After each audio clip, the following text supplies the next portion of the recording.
So yun mga master, good morning. So ito na binaklasan natin yung pipe ni Arky. So ayan, kinalas na natin kasi parang ganun pa rin, no, medyo pigil pa yung takbo niya kasi hindi pa natanggal mismo yung pinaka silencer niya sa loob. Kinalkal lang yung dulo nung pipe. So ayan, no, simulan natin baklasin at ayan, sinumulan ko na siyang grinderin. So puputulin natin yan, putulin natin sa gitna para matanggal natin yung kanyang silencer. So makikita nyo mamaya kung ano itsura nun.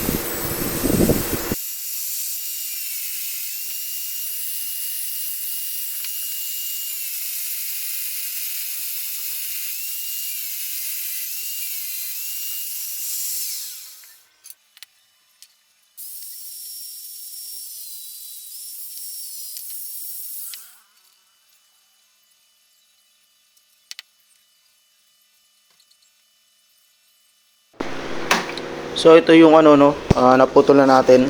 So yan yung tatanggalin natin sa loob. Yan. So malaki yung dito sa ano niya, sa taas niya. Pagdating do sa dulo, biglang liliit. So kaya pigil pa rin yung takbo niya, ano.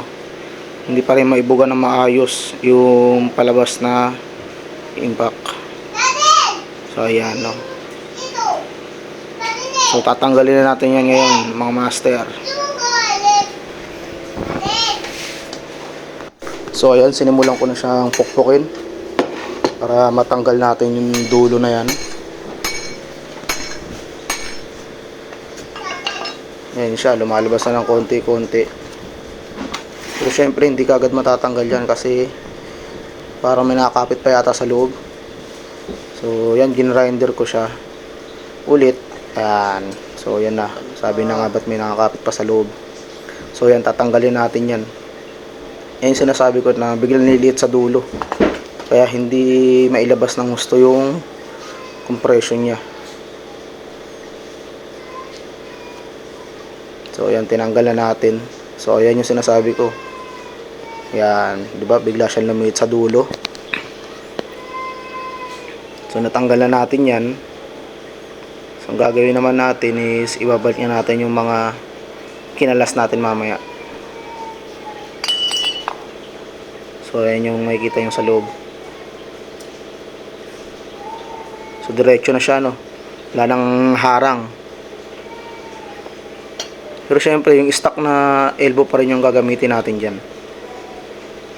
So ayan, no, pinapatuyo na natin kasi tinanggal natin yung kalawang.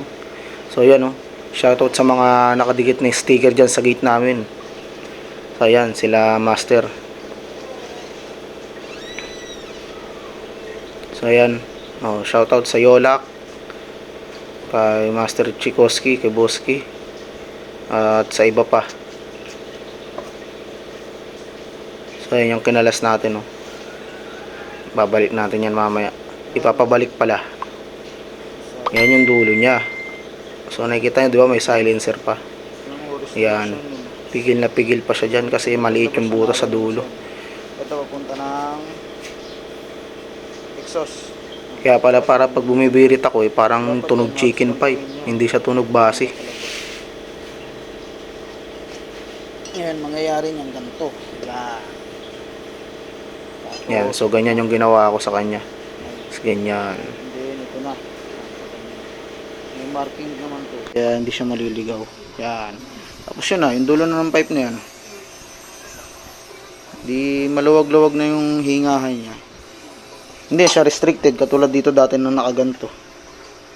Moment of truth, mga gar. Gig valve. Ano to, 3026. Yan. Ito yung valve nyo. Whew! Yummy! So 3026 dito sa loob ng 28, yun pinakaloob. So okay lang. Ito naman yung exhaust.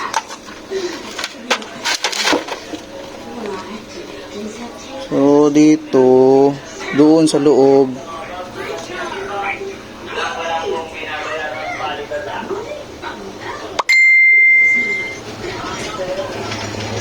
nasa 31.8. So dito, ayan, 32.6. So goods na to. So maganda lang dito, diretso na labas. No restriction. Yuhu, yuhu, yuhu, yuhu. So dito mga master, nakabit na natin yung pipe tsaka yung big valve. So konting ano pa, konting tuning pa to sa sprocket, sa kuryente tsaka sa carb. So hindi pa natin makuha yung pinakatono nya. Wala pa tayong babaguhin dyan. So natin na natin. So yan yung subject niya mga master.